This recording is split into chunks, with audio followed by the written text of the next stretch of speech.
اور وہ عرش الہی کے قریب مطلب جو ہے جو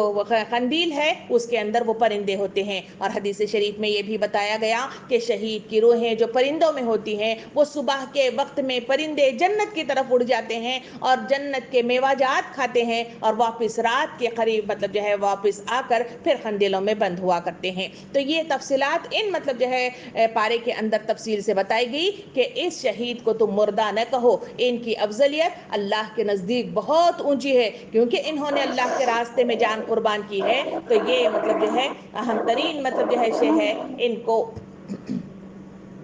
ان کو مردہ نہ کہو. خواتین آپ سے گزارش کی جاتی ہے کہ اپنے جو ہے ان میوٹ نہ کیا کریں, میوٹ کو رکھیں. اگر بچے ہاتھ لگا رہے ہیں تو اس کا ذرا دھیان رکھیے. پھر نیکسٹ مطلب جو ہے اسی کے ساتھ مطلب جو ہے قوانین کا سلسلہ ایک لمبی کڑی اس میں شروعات ہو گئی ہے. 13 قوانین ہیں جو باقاعدہ طور پر اس میں بتائے گئے ہیں. آئیے ان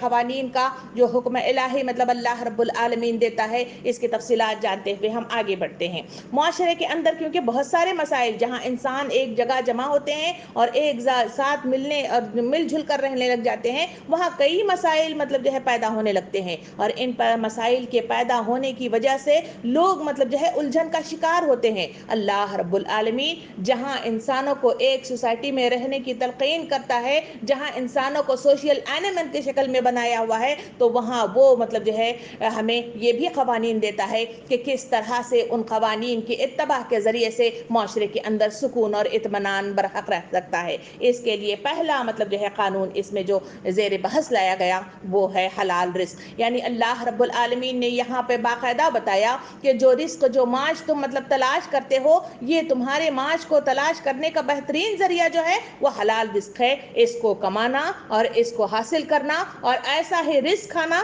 تمہارے لیے اہم ترین ہے اور اس کو کھانے پینے میں کوئی مذائقہ نہیں ہے. اس کے مقابلے میں اگر مطلب جو ہے تم لوگ کسی کو دھوکہ دیتے ہو, کسی سے مطلب چھین کر لیتے ہو, کسی کو مطلب جو ہے دغا دیتے ہو, تو ایسے قوانین سے اس معاشرے کو روکنے کی اس میں تفصیلات آئی. اور ساتھ ساتھ میں یہ بھی واضح طور پہ بتایا کہ حرام مال کا حرام رزق کون سا ہے. کہا گیا کہ پہلا ہے مردار کا گوشت, نمبر دوسرا ہے خون, نمبر تیسرا ہے سور کا گوشت, نمبر چوتھا ہے غیر اللہ کے نام پر کیا جانے والا ذبیحہ مسلمانوں کے لیے حلال بالکل نہیں ہے. اس کے علاوہ مطلب جو ہے حلال رزق کے ساتھ اللہ کی رضا جوئی کے ساتھ جو رزق مطلب جو ہے تلاش کیا جائے اور جو کمایا جائے اور جو جمایا جائے وہ سب کچھ مطلب جو ہے حلال ہے. اس کے قوانین اس میں پہلی مطلب جو ہے مد میں اس پارے کے اندر بیان کیے گئے. دوسرا قانون اس میں جو بیان کیا گیا وہ ہے کہ اس وقت مطلب جو ہے بہت ساری جو قومیں تھیں وہ آپس میں مدبھیڑ ہو جاتی تھی اور اتنے کیونکہ وہاں پہ عزت اور مطلب جو ہے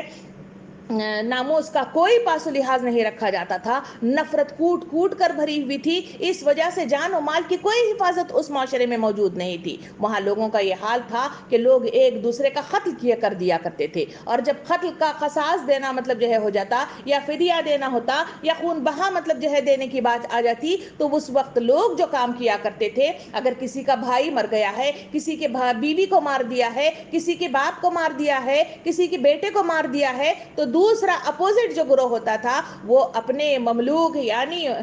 جو غلام ہوا کرتے تھے, جو نوکر ہوا کرتے تھے یا جن کے اوپر قرض مطلب جو ہے بہت چڑھا ہوا ہوتا تھا, تو ویسے لوگوں کو قتل کے لیے خون بہا کے طور پر دے دیا کرتے تھے. اللہ رب العالمین نے سوسائٹی کے اندر یہ جاری غیر قانونی طریقہ کار جس کی وجہ سے معاشرے کے اندر فتنہ عظیم برپا ہو سکتا ہے, اس کو روکنے کے لیے قانون کا مطلب جو ہے باقاعدہ طور پر یہاں پہ آغاز کیا اور اس کا نزول کیا. اور وہ قانون ہے قصاص کا حکم. قصاص کے مد میں مطلب جو ہے تفصیلات آتی ہیں کہ قصاص کا مطلب کیا ہے, خون بہا. یعنی اگر مطلب یعنی آدمی کے ساتھ وہی کیا جائے جو اس نے دوسرے کے ساتھ کیا ہے. ساتھ میں یہ بھی بتایا کہ اگر کوئی معاف کرنا چاہے تو اس کی درجے کی تو بہت بلندی مطلب بتائی گئی کہ اگر کوئی معاف کر دیتا ہے, درگزر کرتا ہے, فتنوں کو یہیں پہ دبا دیتا ہے اور مطلب جو ہے کھلے دل سے ایک دوسرے کو غلطیوں کو معاف کر دیتا ہے, تو اللہ رب العالمین نے اس کے لیے بہترین اجر کی طرف یہاں پہ اشارہ اس پارے کے اندر کیا گیا ہے. اس کے بعد دوسرا اور ایک قانون اس میں بتایا گیا اور وہ قانون یہ ہے کہ قانون وصیت. قانون وصیت کیا ہے؟ قانون وصیت یہ ہے کہ اس وقت بھی لوگوں کا انتقال ہوا کرتا تھا جس طرح آج بھی ہوتا ہے، تو وہاں اس وقت بھی لوگ جب مرنے لگ جاتے تھے تو وصیتیں کر جاتے تھے۔ پہلی چیز جو غلطی وہ کرتے تھے کہ یہ ہے کہ جو وصیت کر جاتے تھے ان کے جو متعلقین ہوا کرتے تھے اس وصیت کو چینج کر دیتے تھے، اسے پھاڑ کر پھینک دیتے تھے، اسے نظر انداز کر دیتے تھے اور اسے مطلب جو ہے بھلا دیتے تھے، اور اپنی طرف سے اس کا مطلب جو ہے جو جائیداد وغیرہ کی بات ہے وہ اپنی طرف سے طے کر لیا کرتے تھے۔ دوسری غلطی جو اس معاشرے کے اندر وجود میں آئی تھی کہ جو وصیت کرنے والا شخص ہے محبت میں اتنا زیادہ مطلب آ گیا کہ کسی ایک نے اس کی زیادہ خدمت کر لی، کسی ایک نے اسے زیادہ مطلب جو ہے توجہ دے دی، کسی ایک نے اس پر زیادہ مطلب جو ہے اپنا وقت صرف کر دیا، تو لوگ مطلب جو ہے وصیت کے نام پر جو غیر مطلب جو ہے قانونی کام کرتے تھے وہ یہ ہے کہ وہ مطلب جو ہے اپنی پوری کی پوری جائیداد ایک کے نام لکھ دیا کرتے تھے اور وہ وصیت مطلب جو ہے محفوظ ہو کر بعد میں لوگوں کے پاس اس کے مرنے کے بعد آ جایا کرتی تھی۔ ان دونوں کی وجہ سے یا تو مطلب وصیت کو نظر انداز کر دیا جائے، یا دوسرا یہ ہے کہ اس کے نتیجے میں جو وصیت لکھی گئی ہے غیر قانونی طریقے سے اسے چھوڑ دیا جائے تو معاشرے کے اندر فتنہ فی الارض مطلب جو ہے رونما ہوتا ہے، لوگ ایک دوسرے کے خون کے پیسے ہو جاتے ہیں، اور لوگ مطلب جو ہے جو قانون الہی کا مطلب جو ہے پالن کرنا چاہیے اس کے مقابلے میں سرکش ہو جاتے ہیں، دغا کرتے ہیں، بھول جاتے ہیں، اور پھر مطلب جو ہے اپنے آپ کو وہ خون میں اللہ رب العالمین نے باقاعدہ طور پر قانون وصیت کو اس پارے کے اندر واضح کر دیا گیا کہ اس کے اندر تبدیلی ممکنات میں سے نہیں ہے۔ اگر کوئی شخص وصیت کر جائے تو اس کا پالن کرنا اور اس کے مطابق اس کی مطلب جو ہے باقاعدہ طور پر اس کی اتباع کرنا شرط اول ہے۔ دوسرا قانون کے ساتھ اس میں یہ بھی بتایا گیا اگر کوئی شخص مرنے سے پہلے غلطی اور لا علمی اور مطلب جو ہے کسی لاپرواہی کے نتیجے میں اگر وہ غلط مطلب وصیت کر جاتا ہے، اگر وہ قانون الہی کے مطلب جو ہے مصداق نہیں ہے، تو باقاعدہ طور پہ کہا گیا کہ اس کے چینجنگ کرنے میں، اس کے تبدیل کرنے میں کوئی مضاحقہ نہیں ہے۔ اس کے بعد اور ایک قانون کی طرف یہاں پہ اشارہ کیا گیا اور وہ قانون ہے رمضان کا مہینہ۔ رمضان کے مہینے میں روزوں کی فرضیت 6 ہجری میں مطلب جو ہے اس میں وجود میں آئی۔ اس سے پہلے بھی لوگ روزہ رکھا کرتے تھے مگر وہ روزے کا طریقہ کار الگ تھا، اس میں کوئی متعین ایک مہینہ ایسا نہیں تھا کہ جس میں باقاعدہ طور پر لوگ روزہ رکھتے، بلکہ الگ الگ دن مطلب جو ہے روزہ رکھا کرتے تھے، مگر 6 ہجری کو باقاعدہ طور پر اللہ رب العالمین کی طرف سے روزے کی فرضیت مطلب جو ہے مقرر کر دی گئی، اور اس کے بعد اس میں مطلب واضح کر دیا گیا کہ جو بلا عذر یا بغیر کسی شرعی عذر کے اگر کوئی قصدن روزے کو قضا کر لیتا ہے، چھوڑ دیتا ہے، تو حضور کریم صلی اللہ علیہ وسلم کی حدیث مبارکہ کے ذریعے سے واضح کر دیا گیا کہ ایک روزہ رمضان کا قصدن جو چھوڑا گیا ہے بغیر عذر کے، اگر وہ اپنی پوری زندگی ایک روزے کی مطلب جو ہے اس کی قضا کرنا چاہے تب بھی وہ اس کو مطلب جو ہے اس درجے تک اسے پہنچا نہیں سکتا۔ اس بات کو واضح کرتے ہوئے انہیں مطلب جو ہے بتایا گیا کہ روزہ مطلب جو ہے قصدن چھوڑنا صحیح نہیں ہے۔ اس قانون کے ساتھ ہی یہ بھی مطلب جو ہے بتا دیا گیا اس پارے کے اندر کہ اگر کوئی مطلب جو ہے بیمار ہے، اگر کوئی سفر پر ہے، اگر کوئی حیض اور نفاس کی کیفیت میں ہے، تو ایسے لوگ مطلب جو ہے روزے کو قضا کر سکتے ہیں، چھوڑ سکتے ہیں اور بعد میں اس کی قضا پوری کر سکتے ہیں۔ اللہ رب العالمین اجر عظیم دے گا اور اس کی ادائیگی پر اللہ رب العالمین خوش بھی ہوگا اور اجر عظیم بھی عطا فرمائے گا۔ یہ قانون بھی اس میں بتایا گیا۔ اس کے بعد ایک قانون اور بھی اس میں بتایا گیا، وہ اس پارے کے اندر یہ ہے کہ اس وقت مطلب جو ہے جنگ مطلب جو ہے ایک دوسرے کی جنگیں ہوتی تھی، جیسے جنگ بدر ہوئی، جنگ مطلب جو ہے احد ہوئی، اس طرح کے بہت سارے جنگیں ہیں جو اس دور میں بھی حضور صلی اللہ علیہ وسلم کے دور میں بھی ہوئی، اس کے بعد بھی صحابہ کرام کے دور میں بھی، خلافت کے دور میں بھی ہوئی۔ اس مطلب جو ہے دور کے اندر جو جنگیں ہوا کرتی تھی تو پہلے یہ قانون تھا کہ جو لوگ جنگوں کے اعتبار سے ایک فوج لے کر کسی شہر میں، کسی بستی میں، کسی قریے میں داخل ہو جایا کرتے تھے تو وہ اپنا پاور دکھانے کے لیے، اپنی طاقت دکھانے کے لیے وہ وہاں کے لوگوں کو نست و نابود کر دیا کرتے تھے۔ وہاں ان کے بہت سارے ان کے گھر، ان کے خانقاہیں، ان کی ضرورتی چیزیں، ان کی کھیتی باڑی، ان کے سب کو مطلب جو ہے تہس نہس کر لیا کرتے تھے اور ان کی عورتوں کے ساتھ عزت جو ہے آبروزری کیا کرتے تھے۔ تو ایسے وقت میں اللہ رب العالمین نے بتایا کہ یہ سوسائٹی کو بہت زیادہ مطلب جو ہے خراب کرنے والی چیزیں ہیں، اس کے لیے قانون الہی بتایا گیا، اور وہ قانون یہ تھا کہ جنگ باقاعدہ طور پر صرف ظلم کو روکنے کے لیے کی جانی چاہیے، چاہیے، اور کسی اور غرض کے ساتھ اگر جنگ کی جائے تو وہ بالکل صحیح نہیں ہے اور اللہ کی نظر میں وہ قابل قبول نہیں ہے۔ اور اس میں باقاعدہ طور پہ بتایا گیا کہ لحاظ رکھا جائے کہ ظلم و زیادتی نہ ہو، اور مطلب معروف طریقے کے ساتھ اس کا مطلب جو ہے خاتمہ کیا جائے ظلم کا، اور باقاعدہ طور پر مطلب جو ہے امن و امان قائم کیا جائے۔ اسی وجہ سے ہم نے دیکھا کہ حضور کریم صلی اللہ علیہ وسلم کے دور میں بھی اور اس کے بعد خلفائے راشدین کے دور میں بھی جو جنگیں بھی ہوئی، مسلمانوں نے کبھی مطلب جو ہے کوئی زیادتی نہیں کی، کوئی ظلم نہیں کی، اور جو لوگ دائرہ اسلام میں داخل ہوئے اس کی وجہ صرف اور صرف یہی تھی کہ وہ کہتے تھے کہ مسلمان مطلب جو ہے ہمیں ایسا اور ایسا اور ایسا مطلب جو ہے رکھتے ہیں، ہم پر مطلب جو ہے کوئی مطلب کیا زیادتی نہیں کرتے، اس وجہ سے وہ کلمہ شہادت کے ساتھ دائرہ اسلام میں داخل ہوئے۔ اور ایک قانون بھی اس مطلب جو ہے پارے کے اندر بیان کیا گیا، اور وہ قانون یہ ہے کہ حج اور عمرہ فرائض میں سے مطلب جو ہے وہ حج کو فرائض مطلب جو ہے ارکان میں قرار دیا گیا ہے۔ یہ حج اور عمرہ کی سلسلے میں بتایا گیا کہ لوگ مطلب جو ہے کثیر تعداد میں مختلف دنیا کے کونے کونے سے اس خانہ کعبہ کی طرف جاتے ہیں اور وہاں حج اور عمرہ کی ادائیگی کرتے ہیں، اور جو جمع ہو جاتے ہیں ان کے لیے کیا طریقہ ہے؟ پہلے زمانے میں جو لوگ ہوا کرتے تھے وہ اپنے آپ کو برہنہ کر لیا کرتے تھے، یعنی ننگے ہو کر مطلب جو ہے وہ طواف کیا کرتے تھے۔ وہ وہاں آتے تو وہاں بیٹھ کر ڈینگے مارا کرتے تھے، اپنی مطلب جو ہے قبیلے کی مطلب جو ہے تعریفیں کیا کرتے، آپ جو بڑے بڑے ہم کام کیے ہیں اس کا مطلب جو ہے پرچار کیا کرتے تھے۔ یا پھر وہاں پہ پہلے کا جو حج ہوتا تھا وہاں پہ آتے تو ان کا مطلب طریقہ کار یہ تھا کہ وہ مطلب جو ہے وہاں جو ذبیحہ کیا کرتے تھے اس کا خون مطلب جو ہے خانہ کعبہ کو مطلب جو ہے لگا دیا کرتے تھے۔ یہ طریقہ کار تھے جو حج اور عمرہ کے وہاں پہ وجود میں آتے تھے۔ اس میں باقاعدہ طور پر اللہ رب العالمین نے قوانین الہی کے ذریعے سے باقاعدہ طور پہ بتایا کہ حج اور عمرہ کی جو نیت کی جائے اس کا پورا کرنا سب سے پہلے شرط اول ہے۔ دوسرا اس میں کہا گیا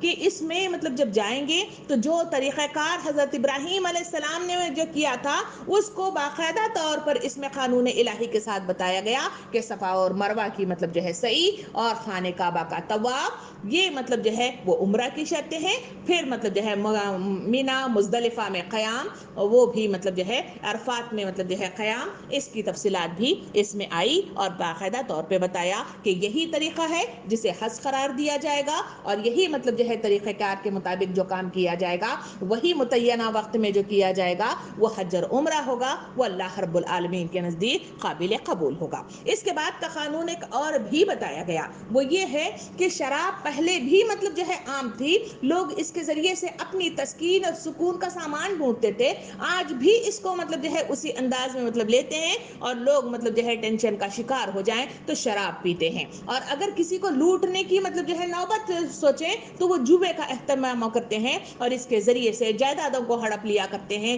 مالوں کو ہڑپ لیا کرتے ہیں، اور لوگوں کو تکلیف دے کر دھوکے سے مطلب جو ہے مال کو غصب کرنے کی کوشش کرتے ہیں، جس کی وجہ سے معاشرے کے اندر فساد فی الارض رونما ہوتا ہے۔ اللہ رب العالمین نے باقاعدہ طور پر اس پارے کے اندر بتا دیا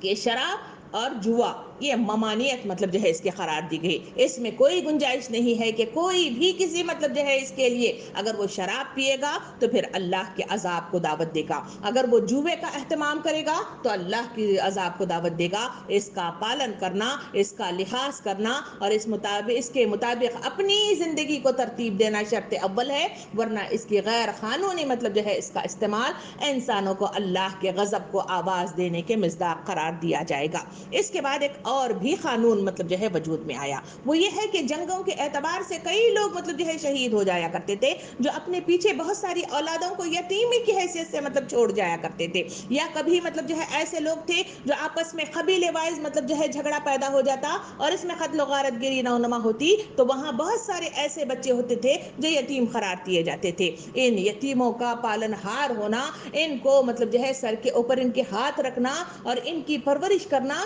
معاشرے کے لیے ایک بڑا مطلب جو ہے ایک سوال تھا، جو ایک بڑا مسئلہ تھا جو معاشرے میں وجود میں مطلب آیا تھا، اور آج بھی ایسے یتیموں کا سلسلہ اس معاشرے کے اندر بڑے مسائل کے ساتھ مطلب جو ہے منظر عام پر آتا ہوا مجھے اور آپ کو نظر آتا ہے۔ اللہ رب العالمین نے یتیموں کے تعلق سے اس میں قانون بتایا کہ حضور صلی اللہ علیہ وسلم کی حدیث مبارکہ کے ذریعے سے بتایا گیا کہ اگر کوئی شخص کسی یتیم کے سر پر شفقت سے ہاتھ رکھے گا، جس طرح کسی مطلب جو ہے بکرے کے کے جسم پر جتنے بال ہیں اتنے مصداق میں اس کو مطلب جو ہے اجر عظیم دیا جائے گا اور اسے گناہوں سے مکت کیا جائے گا. یہ اہم مطلب جو ہے ایک مطلب ابھارنے والا انداز حدیث کریمہ کے ذریعے سے بتایا اور اس مطلب جو ہے آیات کے ذریعے سے قانون بتایا گیا. وہ یہ ہے کہ یتیموں کی سرپرستی شرط اول ہے, اس کا اجر یقینی قرار دیا گیا. مگر یہ بھی بتایا گیا اگر کسی کے یتیم کا مال ہے تو وہ مطلب جو ہے اپنے اسے غصب کر لینے یا پھر اسے کھینچ کر اپنے لیے لینے کی اگر کوئی کوششیں کرتا ہے تو اللہ رب العالمین کے عذاب کو اور غضب کو آواز دیتا ہے. اس کے بعد ایک اور بھی قانون بتایا گیا. وہ قانون یہ ہے کہ اللہ رب العالمین انسانوں کی بقا کے لیے نکاح کا انتظام کیا ہے. دنیا میں جتنے بھی انسان اس دنیا میں وجود میں آتے ہیں یا پیدا ہوتے ہیں وہ نکاح کے جو ہے مبارک بندھن میں بندھنے ہی کے بعد اس دنیا میں وجود میں آتے ہیں. اللہ رب العالمین نے اس نکاح کے قانون کو بھی واضح کر دیا. کہا گیا کہ اس نکاح کے قوانین کو لوگ مطلب جو ہے اگر کسی زناکاری کے بل بوتے پر اگر کسی انسان کی وجود میں آتی ہے تو وہ غلط قسم کا مطلب قانون ہے جو معاشرے کے اندر غلط مطلب جو ہے رجحانات پیدا کرتا ہے اور یہ بالکل اللہ رب العالمین کے نزدیک قابل قبول نہیں ہے. دوسرا اس میں بتایا گیا کہ اگر مطلب جو ہے جیسے حضور کریم صلی اللہ علیہ وسلم کی حدیث مبارکہ کے مطابق انسان نکاح کرتا ہے تو تین مطلب جو ہے چیزوں کی بدولت کرتا ہے.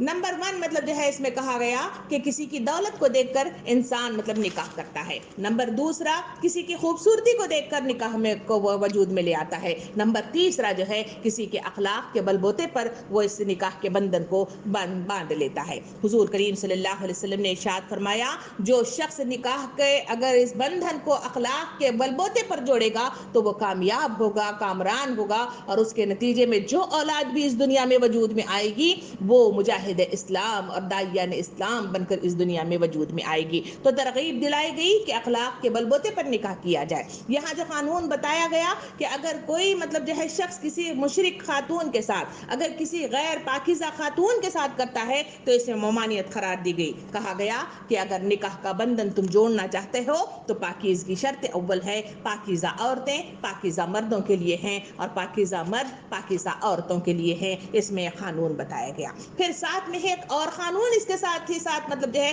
اس مسئلے کا حل بھی اس میں بتایا گیا. وہ یہ ہے کہ جب اس نکاح کے بندھن میں انسان جڑ جاتا ہے تو مسئلہ جو پیش آتا ہے کہ کبھی کبھی اختلافات ذہنی نظریات کے نہ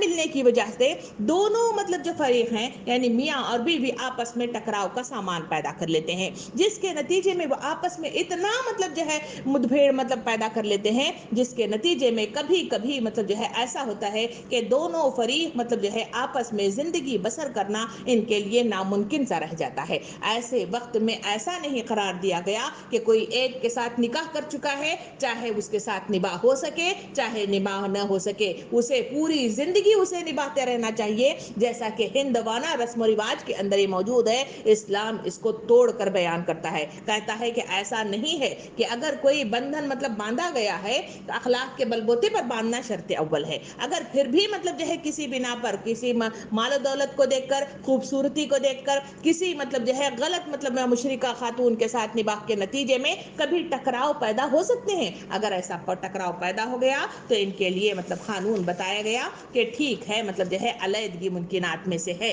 علیحدگی کر سکتے ہیں اور علیحدہ ہو سکتے ہیں. مردوں کے لیے جو حقوق موجود ہیں ویسے ہی عورتوں کے لیے ہیں. قانون بتایا گیا کہ اگر کوئی عورت مطلب جو ہے اپنا مطلب جو ہے بندھن توڑنا چاہے اسے خلا کا نام دیا گیا اور وہ لے دے کر مطلب جو ہے وہ رخصت وہاں سے ہو جائے. دوسرا قانون یہ بھی بتایا گیا کہ اگر مطلب جو ہے